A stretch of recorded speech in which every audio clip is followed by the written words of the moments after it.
YouTube is democratizing knowledge all around the world. So Yeah. jump on YouTube, educate yourself. The big players are using audiences available to them in a variety of ways, but that does not mean that you can't also take advantage of them.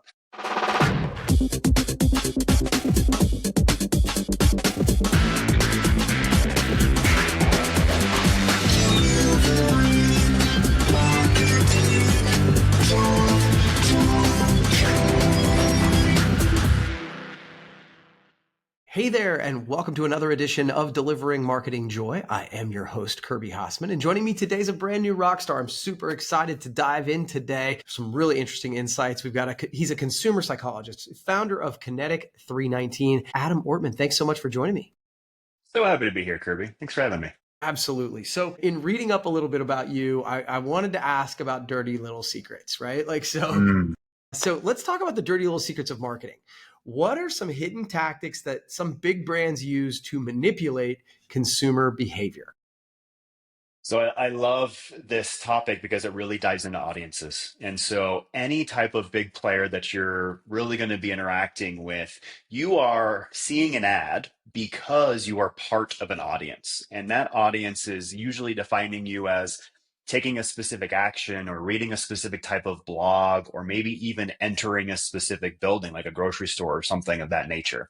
So big brands specifically, I mean, all brands can use this technology, which we'll get into in a bit, but big brands really rely on the technology that allows us to profile individuals depending on their consumer psychology, depending on their consumer behaviors, so that if you do go into your Whole Foods grocery store and they are a retail brand that might be selling within that grocery store, because your presence in that store might actually trigger some ads down the road on your TV, on your mobile device, online in general. So keep an eye out for that, because that is a dirty little secret that not a lot of consumers and a lot of brands know about, but the power of audiences is really where that secret is. And I run into a lot of businesses more on the smaller side, I would say, that aren't leveraging audiences at all, and that is an enormous detriment to their performance. Yeah, it makes me think, and maybe we'll talk about this, but whenever I'm working with people and they say, well, I've tried ads on Facebook, for example, and they don't Sure. work. And Sure. what you'll realize is that they've Yeah. just boosted a post. And I'm like, but did you create an ad and tell it what you wanted it to do? And they're like, no. And they don't Mhm. understand necessarily the power of arming the algorithm with that sort of information. The data is your best friend when it comes to advertising. The days of Mad Men where you put up a billboard or you put something on the radio, those days are still here, but they are powered by immense amounts of data. So to your point, informing the campaigns today with targeting, with demographics, with the right messaging, with the right destination of where that ad should be going to in your environment, priceless when it comes to actually coming to a successful campaign. Yeah, so let's dig into that a little bit. Like now that we know that there are dirty little secrets, how can small to mid-sized businesses leverage those secrets to ethically? I like because it manipulates such a negative term, but ethically compete in such a crowded marketplace because it's hard to be heard. It is hard to be heard. We actually wrote a really good piece on this topic about how small and mid-sized businesses can compete and how technology is leveling the playing field between larger brands and smaller brands. Because if you know your audience like the back of your hand, Connect 19, we have a practice called audience science, which is really the translation of consumer behaviors and profile demographic information. So who they are, where they live, what they do, what's important to them, and then translating that directly into what actual levers do we have to pull on the marketing targeting side. So how the smaller and mid-sized brands can take advantages of some of these kind of quote unquote dirty little secrets is, you know, do some research, dig into the platforms and educate yourself. If you have the opportunity, pull in consultants, pull in experts. So like Kinetic 319, we work on a, ongoing retainer basis. We also work on consulting packages as well, where we're working in a variety of capacities for brands that want us to just come in and take a peek every once in a while, make sure that they're looking at the right stuff. Or, if you want an actual partner to sit at the table with you to direct yourself, but leverage audiences, they're in there. You don't need an agency to help you do that, but they're available to you in a variety of ways. Yeah, it is one of those things that there is a learning curve, but Huge. You can do it. Yeah. It's a great point.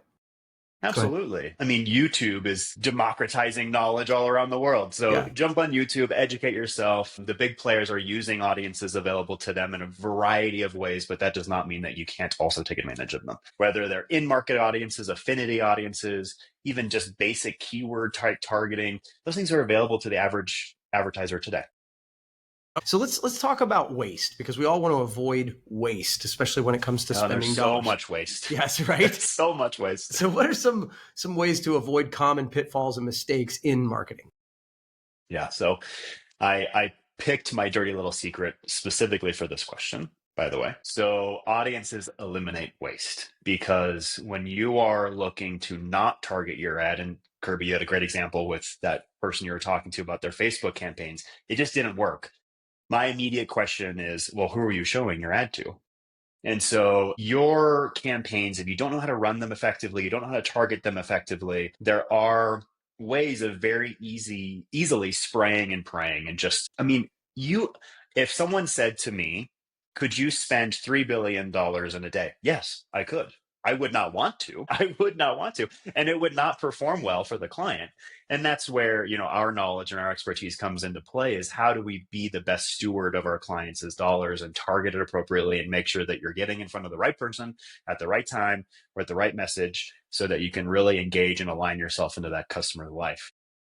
Targeting inherently cuts waste down because you're not getting in front of the right individual when you're not targeting. One of my best examples is, every time watching TV, I get so frustrated because, a commercial will come on in Spanish and it's a connected TV ad. And I'm thinking to myself, there is no signal that is attached to me that says that I fluently speak Spanish. So there is no reason why I should be seeing a connected TV ad that is fully in Spanish. Yeah. So that is a direct example of how that advertiser is blowing money out the door. Yeah. That is a real. I love that too, because not only is it not the right message or whatever, it's in a totally different language. I can't hear it even if I want to. Yeah, that's a really good example. I mean, the visuals are nice. Like, that's a really nice looking family. They look really, really happy. I wonder what they're selling. That's hilarious. That's hilarious. Okay. Final question for you. What is one piece of advice you find yourself giving to marketers and entrepreneurs all the time? And there might be some synergy with some of the things we've already talked about, but what's one piece? This is a little bit off the path of audiences and targeting, which I think are the most important aspect of advertising today. The soft metric, though, that advertisers and businesses miss, and this is something that we bake into all of our campaigns with Kinetic 319, and honestly with our onboarding process with new clients, and that's the idea of empathy. So rather than putting a giant for sale sign in front of someone's face, you need to really empathize with your customers, right? Understand their needs, understand their challenges, really understand what your products or services as a business is doing to impact your customers' lives. And ideally, that would be positively impacting their lives, and lean into that, right? Empathize with your customer, especially with media today is louder than ever, Kirby. So we are inundated by media on TV, on the radio, on Spotify, and Apple Music, on your social media. So we are constantly engaged with varieties of audio visual stimulus. And so we're wanting to make sure that when we are effectively targeting the right customer, that we're sending the right message there too, whether it's, the environment, macro environment being political, being financial, being social. It's better to just approach your client with that empathy. And one thing that I always give advice to my clients, as well as other brands in my network, is survey your customers, listen to them. It takes very little effort. There's easy MailChimp free surveys, Google Forms, Microsoft Forms. Send some information out to them and incorporate them in the conversation. So from a business perspective, so ask them questions about their daily life, their habits, their media consumption habits. What do they like? What do they dislike? And those things actually get you closer to your customer. And in the reverse, the customer feels that the brand that they're giving loyalty to is actually listening to them. So that's one thing that even big brands are doing poorly today, that I actually see that becoming more and more important over the next 5 to 10 years. Yeah, that's one of those things that I've been wildly inconsistent with. I need to, you could see me You're sit not back alone, there. Kirby. You're not Yeah, alone. you saw me sit back because I was like, ooh, yeah, that's good. I need to do a better job with that. So that's really good. Adam, this has been great. Where can people find more information about you guys? Yeah. So come check us out at kinetic319.com. You can also follow us on all of our socials, LinkedIn, Facebook, Twitter, whatever it may be. We actually have a really good series that every week we produce tips and tricks. We have a kinetic tip of the week every single week. So these are things like don't get caught up in Google's new broad keyword defaults, those types of things. So we're keeping a purview across the space. We're sharing all of our knowledge. Yeah, definitely reach out. Adam, this has been great. We'll have to do it again sometime, okay? Absolutely, Kirby. Thanks so much for having me. You bet. Well, that's going to wrap up this edition of Delivering Marketing Joy. We'll see you next time.